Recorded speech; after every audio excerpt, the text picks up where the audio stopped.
প্রিয় দর্শক আসসালামু আলাইকুম, সবাই কেমন আছেন? আশা করি সবাই অনেক অনেক ভালো আছেন। আবারও সম্পূর্ণ একটি নতুন ভিডিও নিয়ে আপনাদের সামনে হাজির হয়ে গেলাম।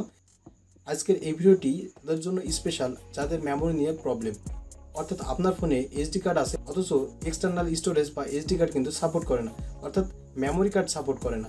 তাদের জন্য আজকের এই ভিডিওটি খুবই গুরুত্বপূর্ণ। তো কীভাবে মেমোরি কার্ড আপনার ফোনে সাপোর্ট করে নেবেন বা আনসাপোর্টেড মেমোরি কার্ড কীভাবে সাপোর্ট করতে হয় সেটা দেখাবো আজকের এই ভিডিওতে। চলুন দেরি না করে মূল ভিডিও শুরু করা যাক। আপনি যদি আমার এই চ্যানেলের নতুন দর্শক হয়ে থাকেন তাহলে প্লিজ চ্যানেলটি সাবস্ক্রাইব করবেন এবং পাশে থাকা বেল আইকনটি অন করে দিবেন যেন পরবর্তী ভিডিও নোটিফিকেশন আপনি সবার আগে পেয়ে থাকেন। এবং এই ভিডিওতে একটি লাইক দিয়ে দেবেন এবং নিচে চলে এসে কমেন্ট অপশনে টাইপ করবেন গুড ভিডিও অথবা নাইস ভিডিও। সবাইকে ওয়েলকাম ব্যাক। বন্ধুরা, খুব সিম্পল ওয়েতে কিন্তু আপনি পারবেন আপনার ফোনে যদি কখনো এসডি কার্ড সাপোর্টেড না থাকে বা সাপোর্টেড না করে তাহলে আপনি কীভাবে সাপোর্ট করবেন। যদি আমি আমার ফাইল ম্যানেজার ভিতরে প্রবেশ করি এবং এখানে থেকে দেখতে পাচ্ছেন স্টোরেজ নামক একটি অপশন দেওয়া আছে, অর্থাৎ এটা ইন্টারনাল স্টোরেজ। এটা হচ্ছে ফোন মেমোরি। আমার ফোনের ভিতরে কিন্তু এক্সট্রা একটি মেমোরি কার্ড ঢোকানো আছে বা প্রবেশ করা আছে, সেটা কিন্তু দেখাচ্ছে না। তো এই সমস্যা যদি আপনি কখনো ফেস করেন তাহলে কিভাবে সেটা ঠিক করতে হবে সেটাই দেখাবো আজকের এই ভিডিওতে। তো এর জন্য আপনাকে কোনো ধরনের অ্যাপ্লিকেশন ডাউনলোড করতে হচ্ছে না, বা আপনার এসডি কার্ড যে নষ্ট হয়ে গেছে এমন কিন্তু না। আপনার এসডি কার্ড কিন্তু ঠিক আছে, তবু কিন্তু আপনার ফোনে সাপোর্ট করছে না। তো এর জন্য আপনাকে যেটা করতে হবে, এটা চেক করার জন্য চলে যেতে হবে আপনার ফোনের সেটিংস অপশনে, যে আসলে আপনার মেমোরি কার্ডটা নষ্ট হয়ে গেছে নাকি ঠিক আছে। তো এরপরে এই ধরনের একটি অপশন চলে আসবে। এখন আপনাদের যেটা করতে হবে, অ্যাবাউট ফোনের ভিতরে আপনাকে প্রবেশ করতে হবে। ওকে, অ্যাবাউট ফোনের ভিতরে প্রবেশ করার পরে আপনাকে যেটা করতে হবে, এখানে স্টোরেজ নামক একটি অপশন দেওয়া আছে, অর্থাৎ আপনাকে স্টোরেজের ভিতরে প্রবেশ করতে হবে। ওকে, স্টোরেজের ভিতরে প্রবেশ করার পরে অনেকগুলো অপশন আপনি পেয়ে যাবেন। এখান থেকে দেখতে পাচ্ছেন যে মাউন্ট এসডি কার্ড, এই ধরনের একটা অপশন দেওয়া থাকবে।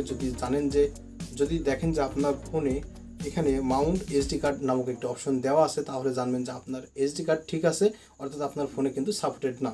অর্থাৎ এখানে আপনারা মাউন্ট এসডি কার্ড জাস্ট এখানে ক্লিক করবেন। এখান থেকে দেখতে পাচ্ছেন যে মাউন্ট, জাস্ট এখানে আপনারা ক্লিক করে দেবেন। ওকে, কয়েক সেকেন্ড সময় নেবে মেবি। এরপর দেখতে পাচ্ছেন যে এসডি কার্ড মাউন্টেড, অর্থাৎ এখান থেকে দেখতে পাচ্ছেন যে আমার এসডি কার্ড কিন্তু সাপোর্টেড হয়ে গেছে। এখন যদি আমরা সেমভাবে ফাইল ম্যানেজারের ভিতরে প্রবেশ করতে পারি তাহলে দেখতে পাচ্ছেন যে আমার এসডি কার্ডটি চলে এসেছে। এরপরেও যদি আপনার ফোনে এসডি কার্ড সাপোর্টেড না হয় তাহলে আপনাকে যেটা করতে হবে, আপনাকে পার্টিশন সেট করে আপনার এসডি কার্ডটি ফরম্যাট করতে হবে। আরেকটি মেসেজ আপনাদেরকে দিতে চাই, সেটা হচ্ছে যে এসডি কার্ড খুব কম সংখ্যক নষ্ট হয়, অর্থাৎ আপনার এসডি কার্ড যদি একেবারে ড্যামেজ বা পুড়ে যদি না যায় তাহলে আপনি কিন্তু ওই এসডি কার্ডটি কিন্তু সারতে পারবেন, অর্থাৎ ফরম্যাট দিতে পারবেন। এর জন্য আপনাকে পার্টিশন দিতে হবে। পার্টিশনের অনেক নিয়ম আছে এবং কি পার্টিশন দিয়ে ফরম্যাট করতে হয়, যদি আপনার যে সিস্টেমটি আমি যে প্রসেসটি দেখালাম সেই প্রসেস যদি আপনার এসডি কার্ড ঠিক না হয় বা ঠিক করতে না পারেন তাহলে পার্টিশন দিয়ে আপনাকে ঠিক করতে হবে। পার্টিশন কীভাবে দিতে হয় যদি আপনি কমেন্ট করেন তাহলে ফুল প্রসেসটি আমি কমেন্টে লিখে দেবো যে কীভাবে পার্টিশন করতে হয়। আই হোপ এই ভিডিওটি আপনারা বুঝতে পেরেছেন যে কীভাবে এসডি কার্ড ফোনে সাপোর্টেড করতে হয়। এই ভিডিওটি ভালো লাগে তাহলে অবশ্যই ভিডিওতে একটি লাইক দিবেন। আপনি যদি আমার এই চ্যানেলে নতুন দর্শক হয়ে থাকেন তাহলে প্লিজ চ্যানেলটি সাবস্ক্রাইব করবেন, এবং এই ভিডিওতে যদি লাইক না দিয়ে থাকেন তাহলে অবশ্যই লাইক দিবেন। ধন্যবাদ। সবার সুস্বাস্থ্য কামনা করে আজকের মতো ভিডিও এখানে শেষ করছি।